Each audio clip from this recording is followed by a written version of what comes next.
Basketball में और एक बार अंतर्राष्ट्रीय स्तर पे बास्केटबॉल के स्कूल एशियाई गेम खेले हैं। उसके अलावा यदि अगर मैं बात करूं, राष्ट्रपति अवार्ड स्काउट एंड गाइड में मुझे मिला। भीम अवार्ड के लिए मेरा नाम गया था और दिल्ली विश्वविद्यालय से मैंने जो गरीब बच्चे जो कूड़ा बीनते हैं उनको वहाँ पढ़ाया जाता था, ताकि बच्चे को समझाया जाए और प्राथमिक शिक्षा दी जाए कि वो स्कूल तक जा पाए। शुरुआत घर से होती है, तो घर के जो पेरेंट्स होते थे बहुत खुशी हुई कि हमारे विधायक को पूरे गुड़गांव विधानसभा में एकता कॉलोनी याद रहा कि 900 मीटर के दायरे में बिजली की व्यवस्था नहीं है, सड़क सीवर नहीं है।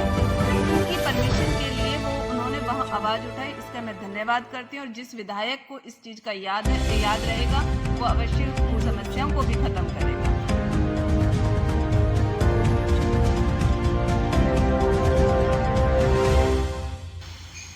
नमस्कार, आप देख रहे हैं सुपर नेशन न्यूज में विवेकानंद त्रिपाठी। नगर निगम चुनाव को लेकर के प्रत्येक उम्मीदवार अपने आप को कद्दावर दिखाने के साथ साथ अपनी दावेदारी को भी पक्की बता रहा है। वार्ड नंबर 36 में बहुत सारे लोग, कुछ नए कुछ पुराने और कुछ अभी प्रयास में है कि हमें टिकट मिलेगा तो उसके बाद मैं अपनी दावेदारी को दिखाऊंगा। कुछ काफी सालों से अपने आप को जनता के बीच में रगड़कर अपना खून पसीना बहाकर कार्य कर रहे हैं और कुछ व्हाइट कॉलर के साथ अपने आप को जनता के साथ जोड़कर और आगे बढ़ने का प्रयास कर रहे हैं। सबकी अपने अपने तरीके हैं और अपनी अपनी विधियां हैं, लेकिन महिला जो कि एक सम्मानित और पूजनीय नाम है, महिलाओं को लेकर के जहां तक भाजपा का सवाल है कि महिला सशक्तिकरण के नाम पर इतनी योजनाएं लागू किया है कि महिलाओं को आज खुल करके जीने का मौका मिल रहा है और महिलाओं के ऊपर जो अत्याचार और अपराधों की सिलसिलेवार चल रहे थे, आज कहीं ना कहीं वो थमा है। तो आइए इसी क्रम में एक मजबूत और स्ट्रांग लेडी जो कि भारत को, जो कि अपने राज्य को, अपने परिवार को सम्मानित और सम्मान दिला चुकी हैं अपने खेल के माध्यम से, एक राज्य स्तर का और नेशनल स्तर के जो मेडल्स हैं उन्होंने प्राप्त किए हैं और एक गौरवान्वित करने वाले समय को जो है मुहैया कराया है हरियाणा के लिए और अपने परिवार के लिए। लेकिन उन स्ट्रांग लेडी को आज कैसे अपने जीवन में आगे बढ़ने के लिए और समाज सेवा के लिए प्रेरित होना पड़ा, अपने खेल को छोड़कर, जहां पर लोग करोड़ों रुपए कमाते हैं अपने नेशनल खेलने के बाद, आज वहीं पर वो करोड़ों रुपए सरकार की मलाइयां छोड़कर वो समाज सेवा की ओर अपने कदम को बढ़ाएं। आइए मिलते हैं हम श्रीमती सुशीला कटारिया जी से, जो कि समाज सेवा में एक जाना माना नाम है। तो स्वागत है बहन जी आपका हमारे चैनल में। नमस्कार। मैं आपको बता दूं कि हमारे देश की आधी से अधिक आबादी जो महिलाओं की है, और जिस देश में महिला जब तक शिक्षित नहीं होगी, आगे नहीं बढ़ेगी, उस देश का विकास नहीं हो सकता। हमारे देश में सबसे अधिक दिक्कत की बात यह है कि महिलाओं को पूर्णतः अपने कार्यों को करने नहीं दिया जाता। मैं अगर अपने बचपन से लेकर अब तक का सफ़र की अगर बात करूं, तो मेरे पिता ने कभी मुझे लड़की की तरह नहीं पाला। उन्होंने एक लड़के को जो आज़ादी मिलती है, जिस प्रकार का माहौल मिलता है, वही सब मुझे दिया। और यही वजह है कि आज मैं एक बुलंद तरीके से महिलाओं की आवाज़ को उठा पाती हूँ, उनके लिए कार्य कर पाती हूँ। और मैं धन्यवाद करती हूँ उस ईश्वर का जिन्होंने मुझे ऐसे माता पिता दिए, जिन्होंने कि मुझे इतनी शक्ति दी कि मैं हर किसी के लिए लड़ पाऊँ। अच्छा, खेल में आपने क्या क्या आपके योगदान रहे हैं, थोड़ा सा जनता को आप 2 शब्दों में बताइए। जी, मैंने 17 नेशनल खेले हैं, हरियाणा का 17 बार प्रतिनिधित्व किया है बास्केटबॉल में, और एक बार अंतर्राष्ट्रीय स्तर पे बास्केटबॉल के स्कूल एशियाई गेम खेले हैं। उसके अलावा यदि अगर मैं बात करूं, राष्ट्रपति अवार्ड स्काउट एंड गाइड में मुझे मिला। भीम अवार्ड के लिए मेरा नाम गया था और दिल्ली विश्वविद्यालय से मैंने अपने स्नातन की डिग्री की है। तो वहाँ पे भी मैंने JMC college, Jesus and Mary college से ग्रेजुएशन की है, और 3 बार मैंने वहाँ पे भी अपने कॉलेज को एक बार फर्स्ट और 2 बार यूनिवर्सिटी में सेकंड स्थान दिलाया है, दिलाने में अपना योगदान दिया है। तो यहाँ पर आपने जितना योगदान दिया है खेलों के माध्यम से इस देश को, अपने राज्य को और अपने परिवार को, अपने क्षेत्र को गौरवान्वित किया है, तो यहाँ पर तो लोग एक बार ही नेशनल खेलते हैं और सरकारी मलाई खाने में बैठ जाते हैं। तो ये कैसे आप गली गली ये जो कचरा ग्राम बना हुआ था वो धीरे धीरे अब सफाई हो रही है, तो कैसे आपकी जर्नी ये क्या कैसे आगे बढ़ी है? मुझे शुरू से था कि मैं समाज के लिए कुछ करूं, कुछ अच्छा दे पाऊं, जो मेरे पास बेहतर है मैं उससे बेहतर करके उनके लिए कर पाऊं। और मैंने उसी प्रयास को आगे बढ़ाया। महिलाओं को कहीं भी कहीं अत्याचार होता था तो उसके लिए बुलंद आवाज उठाती थी, उनके साथ जो मैं उनके लिए बेहतर कर पाती थी वो करती थी। परंतु मुझे धीरे धीरे समझ आया कि आप सिर्फ समाज सेविका होके लोगों की मदद नहीं उतनी मजबूती से कर पाओगी जितना कि मैं करना चाहती थी। जी। तो यही बात मुझे राजनीति में लेके आई कि अगर आप राजनीति में हैं तो आपके साथ एक समूह होगा, एक बड़ा संगठन होगा जो कि आपकी समस्या, जब आप अपनी समस्या को उन तक पहुंचाओगे कि मुझे मेरे मोहल्ले में इस महिला के लिए इस तरह की समस्या है और उसको दूर करना है, तो एक बड़ा संगठन मिलता था हमें काम करने के लिए। तो ये बात मुझे बड़ी प्रभावित की कि भाई चलो, मैं भी एक महिला ही थी, मुझे उसी समाज से लड़ना था और किसी और के लिए भी लड़ना था। तो कई बार सुनने को आता था, आपको क्या मतलब है हमारे घर से। तो उसके लिए मुझे सरकार के साथ जुड़ना पड़ा, इस राजनीति में आना पड़ा। और यही वजह रही कि धीरे धीरे मुझे लगा मैं अपने कामों को अंजाम तक पहुंचा पा रही हूँ। तो मुझे राजनीति में अच्छा लगने लगा, मेरे मन को भाने लगा, जो मैं चाह रही थी करना वो मैं कर पा रही थी। हाँ जी। तो इन सब कार्यों को लेकर के काफ़ी आपने कई सालों से आप प्रयासरत हैं और कार्य धरातल पर भी कर रही हैं। जहाँ तक अभी चर्चा में पता चला मुझे कि आप जो अशिक्षित या जो जिनके पास धन नहीं है ऐसे बच्चों को भी आप निःशुल्क शिक्षा अवेलेबल कराती हैं, उनको किताबें प्रोवाइड कराती हैं। तो इन सब कार्यों को लेकर और समाज में जो भी बुराइयों को लेकर के आप खड़ी हुई, तो ऐसी कौन कौन सी चीजें थी जिसने आपको ज्यादा परेशान किया, जिसकी वजह से आपको आगे बढ़ने में थोड़ा दिक्कत महसूस हुई? ऐसी कुछ वाकया है आपके पास? दिक्कत तो यही थी कि जब मैं सिर्फ महिलाओं तक सीमित थी, कि मैं महिलाओं की दर्द को समझ पा रही थी, तो मुझे लगता था कि उसके लिए तो उससे ज़्यादा दर्द और भी है कि यदि कोई महिला अपने बच्चे को पढ़ा नहीं पा रही, ये भी उसकी एक तकलीफ है। तो मुझे लगा कि बच्चों को सबसे पहले शिक्षा के प्रति प्रेरित करना बहुत ज़रूरी है। सरकार ने बहुत अच्छे सरकारी स्कूल दिए हैं, वहाँ तक लेके जाना भी बच्चों के बहुत ज़रूरी है। तो उन सब की वजह से फिर धीरे धीरे मुझे समझ में आया कि मुझे बच्चों की शिक्षा पे भी काम करना है। मैंने आपकी पाठशाला एक शुरू की, जिसमें बच्चों को 2 घंटे, जो गरीब बच्चे जो कूड़ा बीनते हैं उनको वहाँ पढ़ाया जाता था, ताकि बच्चे को समझाया जाए और प्राथमिक शिक्षा दी जाए कि वो स्कूल तक जा पाएं। शुरुआत घर से होती है, तो घर के जो पेरेंट्स होते थे वो किसी काम में इन्वॉल्व होते थे, पैसा कमाना है, बर्तन धोने जा रही है उनकी माएँ, तो उन बच्चों को पहले शिक्षा के लिए प्रेरित किया। प्राथमिक शिक्षा के लिए उन्हें जब भेजा जाए, ऐसी व्यवस्था हमने उस स्कूल में की ताकि बच्चों को स्कूल तक पहुंचा जाए। उसमें फिर और आनंद आता कि हम एक नींव रख रहे हैं। तो इस तरह से फिर मुझे लगा कि समाज के हर पिछड़ा वर्ग, हर चीज जो कि खराब होती जा रही है, उस पर हमारा ध्यान देना बनता है।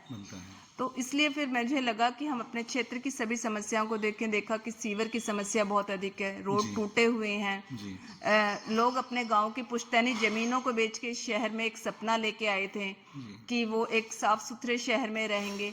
तो वो उन चीज़ों के लिए भी फिर हमने बुलंद तरीके से आवाज़ उठाई और उनको जहाँ तक हो पाता है हम कराने की कोशिश करते हैं। अब कोशिश है कि हम खुद उस पार्षद के पद पे पहुँचे ताकि इन समस्याओं को जड़ से खत्म किया जाए, और अगर नहीं हो पा रही हैं तो हमें उनकी वजह पता चले। मैं उस जगह पे जाके देखना चाहती हूँ कि ये जो समस्याएं हैं, ऐसी क्या समस्या है कि कभी खत्म ही नहीं हो पा रही है। शीतला कॉलोनी की अगर हम बात करें तो वहाँ सीवर की समस्या ये कहा जाता है कि कभी नहीं खत्म होंगी। मैं जानना चाहती हूँ कि क्यों नहीं खत्म होंगी। हर समस्या का समाधान है यदि आदमी चाहे तो वो चाहत मेरे अंदर है कि इस समस्या को खत्म करना है हमने। जी। समस्याएं बीजेपी के शासन में भी बनी हुई हैं। शुरुआत कहाँ से हुई है ये तो मुझे नहीं पता, लेकिन आज भी कई बार सरकार बन चुकी है बीजेपी की, और ये शायद तीसरी बार सरकार बनी है, और अभी भी समस्याएं वहां पर एज इट इज बनी हुई हैं। धरातल पर कुछ कुछ काम हो रहे हैं, जैसे कि हम कह सकते हैं कि कछुए की चाल से चल रही है बीजेपी, लेकिन कुछ आधारभूत समस्याएं ऐसी हैं, जैसे आपने बोला सीवर को लेकर के, वहां पर पानी के जल भराव को लेकर के, बरसात में जो पानी की निकासी है, ड्रेनेज सिस्टम की आवश्यकता है, व्यवस्था है, तो इन सबको लेकर के बीजेपी आज भी वहां पर क्रिटिसाइज होती है। लोग उसका उपहास उड़ाते हैं कि लगातार बीजेपी का शासन होने के बावजूद वहां पर अव्यवस्थाएं अभी भी बनी हुई हैं। वैसे अभी आपके मौजूदा विधायक मुकेश शर्मा जी के द्वारा काफी कुछ वहां पर वादे भी किए गए हैं, कुछ वादों पर कार्य चल भी रहा है। तो आगे लेकिन ये कछुए की चाल ये कब तक चलेगी? आखिर ऐसा कोई प्लान है ऐसा कि जिस पर कुछ तेजी से काम हो सके? देखिए, विधायक जी ने जो वादे किए थे अभी 6 महीने हुए नहीं है उन्हें बने, पर उन्होंने अपने वादों पे काम करना शुरू कर दिया है जी। इन कामों को करने के लिए थोड़ा सा समय चाहिएगा। और विधायक जी का मैं धन्यवाद देती हूँ कि वो उन्होंने चंडीगढ़ की अपनी पहली मीटिंग में शीतला कॉलोनी के मुद्दे को उठाया। उन्होंने पहले मीटिंग में उन्होंने बताया कि मान्यवर हमारे यहाँ 900 मीटर का एक दायरा है जिसकी वजह से वहाँ पे लोगों को मूलभूत जरूरतें नहीं मिलती हैं। और यह सुन के हमें तो मुकेश शर्मा जी से जहां तक बहन जी का कहना है कि मुकेश शर्मा जी समस्याओं का निदान करने में लगे हुए हैं। आगे हम बात करेंगे कि आपके प्रतिद्वंदी भी काफी हैं, हर स्तर पर वो मजबूत हैं और आप भी किसी स्तर पर कम नहीं हैं। हाँ, लेकिन ऐसा है कि कैसे उनसे आपकी प्रतिद्वंदिता, आप कैसे उनसे आगे बढ़ पाएंगी, या कौन से वो ऐसे चीजें हैं जिन पर आप उनसे आगे निकल सकती हैं, या पार्टी आपको किस विशेष कार्य की वजह से आपको टिकट दे? महिला जो होती है वो यदि हाथ में तलवार ले ले तो धरा पे मानचित्र बदल सकती है, और हाथ में लेखनी ले ले तो वेदों की रचना कर सकती है। और यदि वो सरकार चलाने पे आए, यदि वो पार्षद बनना चाहे और उस पार्षद के हाथ में यदि इतनी पावर हो कि वो अपने क्षेत्र को काम कर सके, तो महिला हर काम को बखूबी बहुत अच्छा करती है। मेरा आपके चैनल के माध्यम से अनुरोध है कि यदि जनता मुझे मौका देती है, सरकार बीजेपी सरकार यदि मेरी टिकट फाइनल करती है, तो मैं उस कार्य को बखूबी करूंगी और आगे से मुझे कभी वोट मांगने नहीं जाना पड़ेगा। मेरा कार्य मेरी वोट को मेरे घर तक लेके आएगा। तो ऐसा मेरा विश्वास है अपने ऊपर कि मैंने जीवन में जो कार्य किए हैं उनको अंजाम तक जरूर पहुंचाया है। अब इस कार्य को लेके मेरे मन में जो है कि मैं इसको करके दिखाऊं, तो वो अगर मुझे मिलता है तो मैं उसको अंजाम तक जरूर लेके जाऊंगी, ऐसा मुझे अपने पे विश्वास है। जी, अब आपसे कुछ तीखे सवाल हैं कि आपके क्षेत्र में पहले जो है जो पार्षद रह चुके हैं उनके द्वारा उनके कार्यों से जनता खुश नहीं है। कार्यों का मतलब कि हम कह सकते हैं कि जनता बहुत नाराज है और कोई भी आकलन नहीं हो सकता है। देखिए, जो पार्षद हैं, आप बता दीजिए मुझे एक बार, क्या नाम है उनका? गजय सिंह कौलाना जी हैं। वो किस पार्टी से थे? वो तो अभी निर्दल, अब की बार उन्होंने जीता था। निर्दलीय थे और कांग्रेस से थे। कांग्रेस से थे तो और मिली जुली सरकार थी हमारी जी। तो शायद यही वजह रहेंगे। अगर मैं अपने क्षेत्र की बात करूं तो यहाँ बीजेपी का पार्षद नहीं था पिछले 10 साल से जो मैं, क्योंकि देखो मैं किसी का नाम लेके मैं नहीं कहूंगी कि उन्होंने काम नहीं किए। जी जी। ना जाने क्या वजह रही होंगी उनकी जी। पर अब की बार मैं खुद देखना चाहूंगी कि वो वजह क्या थी कि 10 सालों में क्षेत्र का इंच भर भी विकास नहीं हुआ। इंच भर भी विकास नहीं हुआ जी। तो ऐसे लोगों को क्या दोबारा टिकट क्या बीजेपी दे सकती है, या कोई पार्टी ऐसे लोगों को क्या टिकट देगी? नहीं थे वो नहीं, जनता के हिसाब से सुनने में आ रहा है कि वो बीजेपी से भी ट्राई कर रहे हैं उनको टिकट मिल जाए।